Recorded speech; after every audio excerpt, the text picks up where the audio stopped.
안녕하세요. 오늘도 사연살롱을 찾아주셔서 감사합니다. 저는 혼자 살고 있는 돌싱 30대 후반 여자입니다. 이혼하고 혼자 사는 지금 비록 절 보는 시선들이 좋진 않지만 마음은 참 편합니다. 그도 그럴 것이 저의 결혼 생활이 참 악몽 같았었거든요. 남편은 저보다 4살 위인 대학 선배였어요. 자상하고 다정한 선배로 친해졌다가 연애 감정이 생겼습니다. 저는 졸업 후 바로 취직을 했고 남자친구는 1년 정도 백수로 지내다가 직원이 몇 명 없는 소기업에 취직을 했습니다. 사실 그때 결혼에 목을 메었던 것은 저였어요. 남편이 잘생기고 인기가 많은 사람이었거든요. 대학 시절에도 좋아하는 여자들이 많았고 저랑 사귄다고 하면 의아해하는 시선들도 많았어요. 그랬던지라 저는 남편을 붙들기 위해 결혼이 꼭 하고 싶었습니다. 남친은 제가 결혼 이야기를 꺼낼 때마다 시큰둥 했었어요.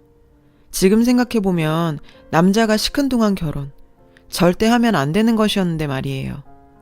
남친의 별 볼 일 없는 반응에 지쳐가던 중에 어느 날 남편과 데이트를 하면서 서로 수입 내역에 대해 얘기하게 됐어요. 남친은 당시에 너무 작은 중소기업을 다니는지라 저보다 벌이가 적었어요. 남친은 저도 비슷한 벌이일 거라고 지레 짐작했던 것 같더라고요. 저는 나름대로 그 분야에서 알아주는 자격증도 있고 남친보다는 회사 내에서의 대우나 급여가 훨씬 좋았죠. 저희 회사가 규모도 컸고요. 제가 급여에 대해 얘기하니 남친은 눈이 휘둥그레지며 놀라더라고요. 그날부터 남친은 부쩍 결혼 얘기를 자주 꺼내더라고요. 생각해보면 제 벌이가 괜찮으니 결혼 얘기를 한 것인데 저는 남친이 드디어 결혼 생각이 들었나 하고 어리석은 착각에 빠져 지냈었죠. 어쨌든 그 당시에는 둘의 마음이 맞아 결혼까지 진행을 시켰습니다. 저희 집에선 제가 좋다는 남자인지라 특별히 반대하지 않으셨고 남친의 어머니께서도 저한테 잘해주셨어요. 남친은 어렸을 때 아버지가 돌아가시고 홀어머니 밑에서 외아들로 자랐더라고요. 처음에는 이런 사정을 듣고 걱정이 좀 됐어요. 홀어머니의 외아들 하면 이미지가 좀 그렇잖아요. 시집살이도 있을 것 같고요. 저희 부모님도 이 점을 걱정하셨지만 어머님을 만나 뵙고 나니 쿨하신 스타일 같아서 마음을 놨어요. 그래서 저희의 결혼 준비는 착착 진행이 되었습니다. 그때만 해도 그게 불행의 시작일 줄은 전혀 생각 못 했었어요. 결혼 2주 전 문제가 터졌습니다. 남친이 제 차에 핸드폰을 놓고 갔더군요. 핸드폰을 찾을까봐 시어머니께 연락을 드려놓고 그냥 무심코 핸드폰을 보았는데 비밀번호로 잠겨 있더라고요. 갑자기 궁금해졌어요. 원래 잠금이 있는 핸드폰이 아니었던 것 같은데 왜 갑자기 잠금을 해놓았는지 의심스러워졌어요. 저희는 아이디랑 비밀번호도 서로 대충 알고 있었던지라 익숙한 번호 몇 개를 쳐보니까 하나가 맞아 떨어지더라고요. 그렇게 핸드폰을 열고 보았을 때 저는 제 눈을 믿을 수가 없었습니다. 남친은 어떤 여자와 연락을 주고받으면서 연애를 하고 있었던 것이었죠. 대화 내용으로는 그 여자는 남친이 곧 결혼할 것이라는 건 전혀 모르는 것 같았어요. 게임에서 만난 듯 게임 얘기를 많이 했어요. 부들부들 떨면서 핸드폰을 한참을 들여다봤습니다. 그 여자랑 실제로 만나서 찍은 사진들이 있었죠. 참 다정해 보였고요. 그리고 자기야 사랑해 등등 둘은 누가 봐도 연인 사이였습니다. 잠시 후 시어머님께 연락을 받은 남친이 핸드폰을 찾으러 왔을 때 따귀를 때리면서 핸드폰을 던졌습니다. 제가 보고 있던 화면을 본 남자친구는 얼굴이 새하얘지더군요. 언제까지 날 속이려고 했던 거야? 결혼해서도 총각 행세를 하고 다니려고 했어? 이제 결혼이 2주밖에 안 남았는데 어떻게 이런 짓을 할 수가 있어? 제가 소리를 지르자 남친은 무릎을 꿇고 빌기 시작했어요. 눈물까지 흘리면서 변명한 내용은 이러했습니다. 남자들 그런 거 있어. 넌 모르겠지만 결혼 전에 괜히 우울하고 내 자유는 이렇게 끝나나 싶고 그런 거. 그래서 잠깐 게임에서 만난 여자랑 좀 놀았던 거야. 오래 만난 사이도 아니고 그냥 잠깐 놀다가 정리하려고 했어. 제발 믿어줘. 그날 집에 와서 부모님 모르게 펑펑 울었죠. 결혼 2주 전에 이게 무슨 날벼락인가 싶었습니다. 당장 결혼을 취소하자니 후폭풍이 무서웠어요. 주변에 파혼딱지가 붙는 것도 싫었고요. 결국 제가 제 무덤을 파고 만 거예요. 아무에게도 가족에게도 말하지 않고 결혼을 그대로 진행시켰습니다. 그때 그만두었어야 했는데요. 결혼은 했지만 신혼여행에 가서도 남편 꼴도 보기 싫더라고요. 냉랭하게 신혼여행 지내고 와서 신혼집에서 생각에 잠겼습니다. 평생 이렇게 살 거 아닌 이상 남편을 용서하고 받아주기로 했습니다. 남편과 소주 한잔 하면서 이런저런 살아온 얘기들 하고 저번에 있었던 그 사건들 얘기하니 남편은 죽을 죄를 지었다며 미안해 하더라고요. 정리한 것이 확실히 맞다는 것을 확인하고 화해를 했습니다. 남편의 말대로 결혼 전 잠깐의 불장난이었겠거니 그렇게 생각하기로 했습니다. 다만 앞으로는 핸드폰에 잠금 없이 무조건 제가 볼 수 있도록 하라고 했어요. 남편은 군소리 없이 동의했고요. 그렇게 한동안은 평화롭게 지냈어요. 결혼 1년 후 임신도 하게 되었죠. 남편의 벌이가 좋지 않아서 제가 맞벌이를 해야 했어요. 아이 낳고 잠깐만 쉬려고 했는데 그게 계획대로 되지가 않더군요. 임신한 지 3달째 되었을 때 갑자기 피가 흥건해서 놀라 병원을 갔습니다. 병원에서는 유산기가 있다며 절대 누워만 있으라고 신신당부하더라고요. 저희 부모님도 난리 나시고 어머니도 난리셔서 당장 직장 휴직에 내고 집에서 누워만 있었어요. 아이 지키는 게 우선이었으니까요. 그런데 처음에는 그러려니 하던 남편이 점점 부르퉁해지더라고요. 한 달이 지나 수입이 적어진 게 눈에 보이니 불안해진 것이었죠. 저는 남편이 이해가 가면서도 원망스럽더군요.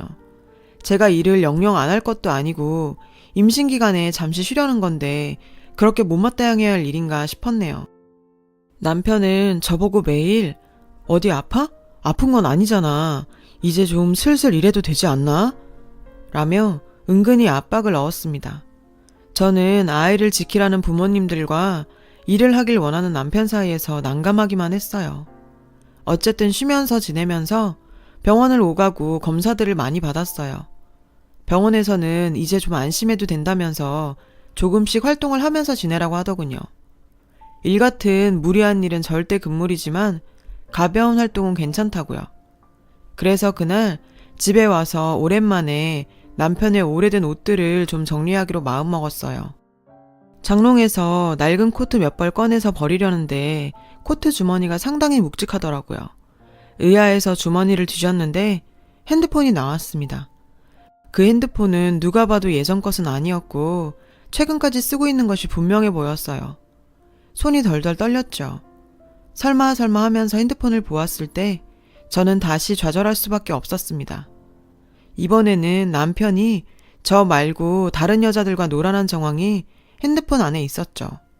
원래 핸드폰은 저에게 보여주는 용도로 쓰고 다른 핸드폰을 옷 속에 숨겨놓고 바람 피우는 용도로 썼던 것이었어요. 저는 지독한 배신감에 펑펑 울었습니다. 임신까지 한 아내를 두고 어쩜 이럴 수가 있는지 남편이 죽도록 믿고 원망스러웠어요. 파혼 생각은 못했던 제가 그때는 이혼 생각이 들더군요. 무슨 정신이었는지 기억도 안 나지만 그 증거들을 전부 제 핸드폰으로 찍어 보관해 놓았습니다. 그렇게 몇 시간을 이것저것 뒤지고 찍어놓고 난리를 쳤는데 어느 순간 아래로 피가 뚝뚝 떨어지더라고요. 다급히 병원에 갔고 의사가 깜짝 놀라서 저를 다른 환자들보다 먼저 초음파를 봐줬어요. 그 결과 아이가 사산되었다는 진단을 받았습니다. 남편의 바람, 아이의 유산, 그 모든 일이 하루에 일어난 것이 믿어지지가 않았지만 그게 현실이었어요. 일단 수술을 해야 했어요. 수술하고 몸조리하고 집에 올 때까지 남편에게는 한마디 말도 안 했습니다. 남편은 제가 몸이 안 좋아서 그렇겠거니 여겼나 봐요. 별로 궁금해하지도 않더라고요. 집에 와서 꾹꾹 참던 화가 터져버리고 말았어요. 남편의 바람을 추궁하고 핸드폰을 전부 봤다고 말했습니다. 남편은 이번에도 빌기 시작했어요. 미안해. 사실 회사에서 나한테 추근덕대는데 거절하기도 미안하고 그래서 어쩔 수 없이 그렇게 됐어. 내가 미안해 여보. 그렇지만 이번에는 저도 참을 수가 없었죠. 저는 당장 전화를 걸어 시댁으로 간다고 얘기하고 남편과 함께 어머니께 찾아갔어요. 시어머니는 유산을 하고 나서 몸조리해야 할 제가 오니 뭔 일이 있긴 있나 보다 짐작하신 것 같았습니다. 어머님께 그동안 남편이 저질렀던 짓을 모두 얘기했습니다. 어머니도 아셔야 할 일이라 생각했어요. 아들 일이잖아요. 결혼 전 바람부터 시작해서 제가 임신 중에도 다른 여자랑 놀아나면서 핸드폰도 2개씩 갖고 다녔던 것 전부 얘기했습니다. 그런 말 있잖아요. 며느리도 자식이라고요. 제가 물론 결혼한 지 얼마 되지는 않았지만 남편이랑 같이 살기로 약속했고 남편의 아이도 가졌었고 시어머니가 아무리 자기 자식이 먼저라고 해도 이런 경우에는 제 편을 들어줄 줄 알았어요. 그런데 제가 예상했던 반응과는 정반대의 반응을 보이더군요. 평소에 쿨한 척은 혼자 다 하시던 어머니가 버럭 고함을 지르셨어요. 예, 너는 남자가 집에서 가만히 살림이나 하라는 거니 뭐니? 남자가 바깥일 하다 보면 여자랑 친하게 지낼 수도 있고 뭐 그런 거지. 그런 걸 가지고 시어머니한테 와서 이게 야단법석을 떨 일이니? 넌 도대체 가정교육을 어떻게 받은 거니? 시어머니의 그 말에 벙쪄서 한동안 말을 하지 못했네요. 어머니께선 계속해서 소리만 지르셨어요. 내가 제 장가 보낼 때 생각했다. 내 자식보다 네가 인물도 떨어지고 너 뭐 별 볼 일 없다 싶었어. 그래도 내 자식이 좋다 하니 장가 보낸 거야. 어디서 고마운 줄 모르고. 그렇게 한참 헛소리만 듣고 집으로 왔습니다. 유산 후 조리도 덜 된 몸에 시어머니의 반응으로 충격받은 저는 한동안 몸살을 앓았어요.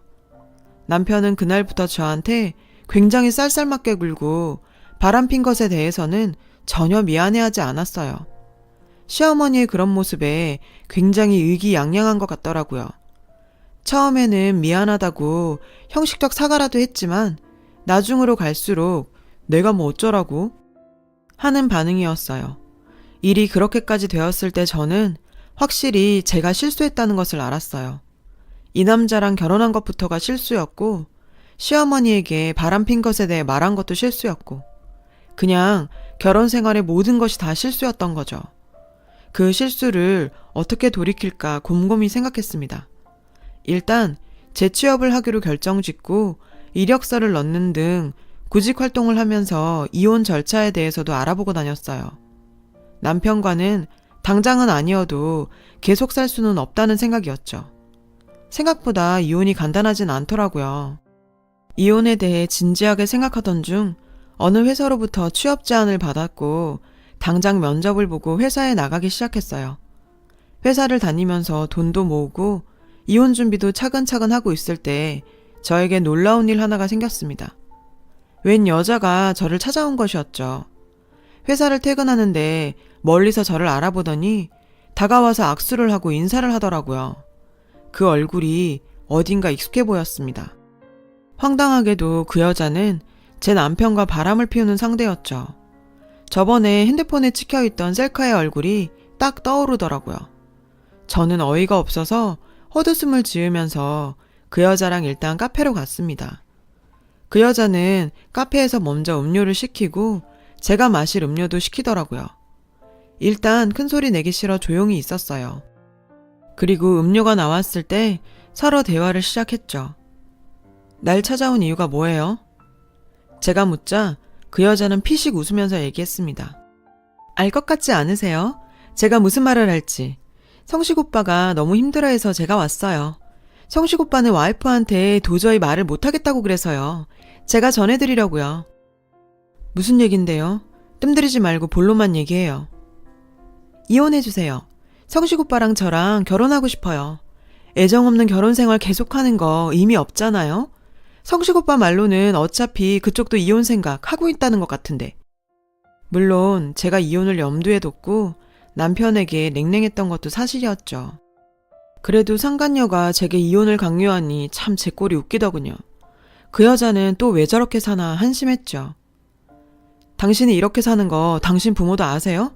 당신 친구들이나 주변 사람들에게 불륜 저질러서 결혼한다고 당당할 수 있어요? 어쩜 그렇게 뻔뻔하죠? 이해할 수가 없네요. 그쪽 이해 바란 적 없고 이혼해 주세요. 그러더니 그 여자는 비장의 무기라도 꺼내는 듯한 표정으로 이렇게 말하더라고요. 성식 오빠 어머님도 저희 사이 다 알고 계세요. 성식 오빠가 얼른 이혼하고 재혼하길 바라시고요. 이건 몰랐죠? 그건 약간 충격이긴 했습니다. 알고 보니 저희 시어머니 상간녀와 몰래 연락 주고받으며 저 내쫓을 궁리하고 계셨더라고요. 저 그렇게 시어머니에게 잘못한 것 없었는데 어쩜 그렇게 며느리에게 그럴 수 있었는지 지금도 의문이네요. 그 이후 차근차근 알아보았습니다. 하나부터 10까지 증거를 다 모았어요. 남편의 핸드폰에 있던 정보들을 바탕으로 그 여자의 출신 학교, 직업 등등 알아낼 수 있었죠. 알고 보니 그 여자도 저희랑 같은 대학 동문이었더군요. 저희랑 같이 대학을 다녔을 학번은 아니고 몇 살 더 어렸고요. 그리고 그 여자의 친구들에 대해서도 알아낼 수 있었고 건너 저랑 고등학교 때 제 친구와 공통적으로 연이 닿아 있는 것도 확인할 수 있었어요.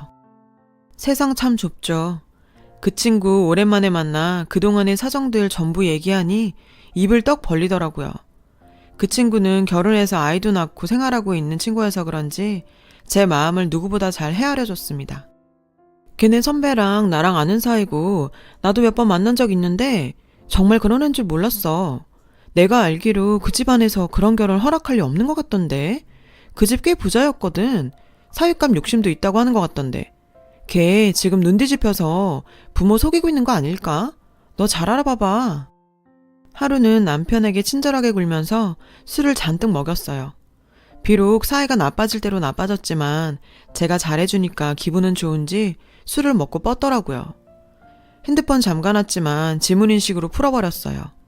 이제는 다른 핸드폰 쓰지도 않고 그 여자랑 원래 핸드폰으로 연락하고 있더라고요. 카톡 내용은 대충 이러했어요. 엄마는 이미 다 설득됐어. 저 여자만 이혼해서 순순히 나가면 우리 바로 결혼식 올릴 수 있어. 자기 모아둔 돈은 좀 있댔지? 응 오빠 당연하지. 내가 벌어둔 돈도 있고 우리 부모님도 당연히 도와주시지. 근데 오빠 비밀은 꼭 지켜야 해. 오빠 결혼했던 거 아직 엄마 아빠 모르시니까 내가 나중에 잘 말씀드릴게. 지들만의 사랑에 미친 그들은 야무지게 여자 쪽 부모 속이고 결혼해서 행복하게 살 생각에 빠져있더군요.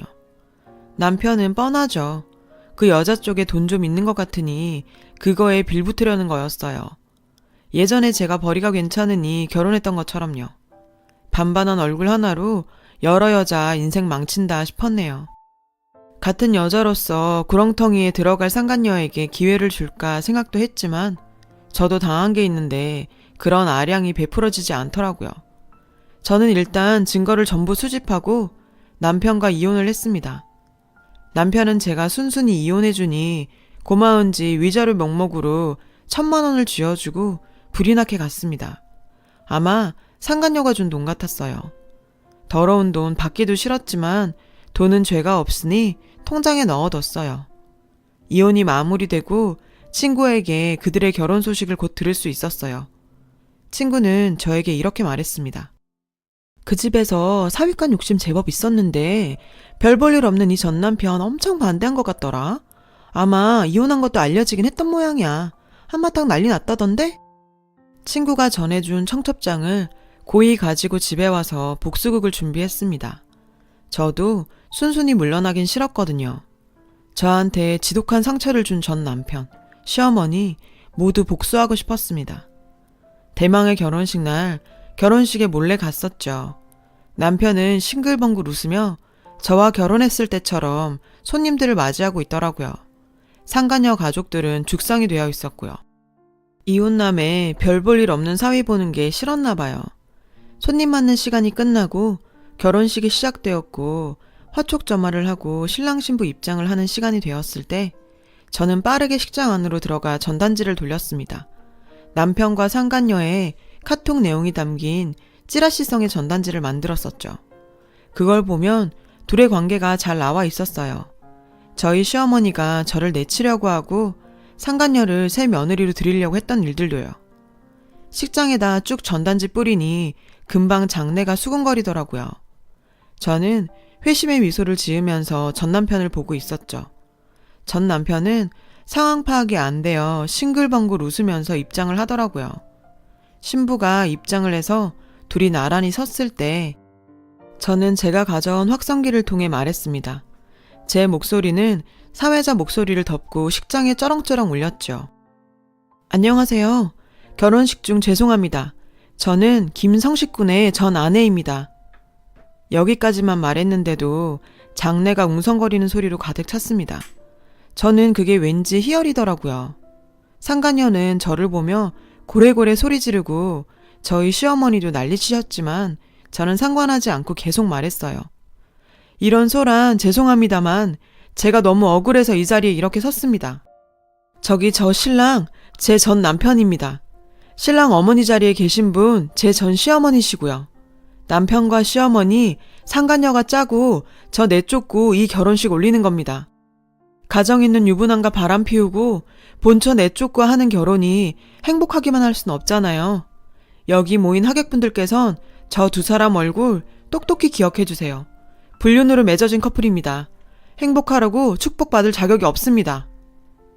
여기까지 말했을 때 웨딩홀 직원의 제재로 저는 쫓겨나고 말았습니다. 뒤쪽에선 상간녀 쪽 부모가 땅을 치고 우는 소리, 하객들이 웅성거리다가 밖으로 나오는 소리, 별의 별소리가 다 들리더군요. 그렇게 결혼식이 파토나고 얼마 후 소식을 들었습니다. 상간녀와 남편 모두 직장이며 친척들에게 전부 소문이 났고 일상생활이 마비되었다고요. 둘이 사는지는 모르겠지만 겉으로는 헤어진 것처럼 행동한다고 하더군요. 상간녀 쪽 부모님이 이를 갈며 남편을 원망한다고요. 사실 일 저지르면서 후폭풍이 두렵기도 했었는데 의외로 전 남편에게 욕설 섞인 전화 한 통 받은 거 외에는 별일이 없었네요. 남편은 무슨 방해죄로 저를 신고한다고 길길이 날뛰던데 저는 할 테면 해보라 했습니다. 그런 일로 징역을 살 리도 없을 뿐더러 설사 법의 심판을 받는다 해도 저는 당당하다고요. 제가 한 짓 아무도 손가락질할 사람 없다고요. 전 남편은 자기도 부끄러운 건 아는지 저를 신고하거나 하진 않았어요. 그 이후로 저는 계속 혼자 살고 있습니다. 이 일이 있었던 것도 꽤 오래전에 일이 되었고 지금은 다 잊고 평화롭게 살고 있어요. 가끔씩 그때 받았던 수모를 생각하면 우라가 치밀지만 지나간 일이거니 하면서 덤덤하게 살려고 해요. 어쨌든 나름으로 복수도 했으니까요. 전 남편의 소식은 궁금하지도 않고 이제는 오래되어 알 길이 없네요. 그 일 이후 시어머니도 망신살이 뻗쳐서 원래 살던 거처도 옮기셨어요. 어쨌든 지나간 일, 이제는 다 잊고 살고 있어요. 최근에는 썸 타는 남자도 생겼는데 2번 결혼 굳이 하고 싶진 않네요. 이렇게 즐기면서 살다가 가도 괜찮을 것 같습니다. 제 이야기를 들어주신 여러분 모두 따뜻한 하루 보내시길 바랍니다. 여러분, 사연 댓글에 응원과 현명한 조언 부탁드려요. 좋아요와 구독은 저에게 큰 힘이 됩니다. 오늘도 좋은 일 가득하세요.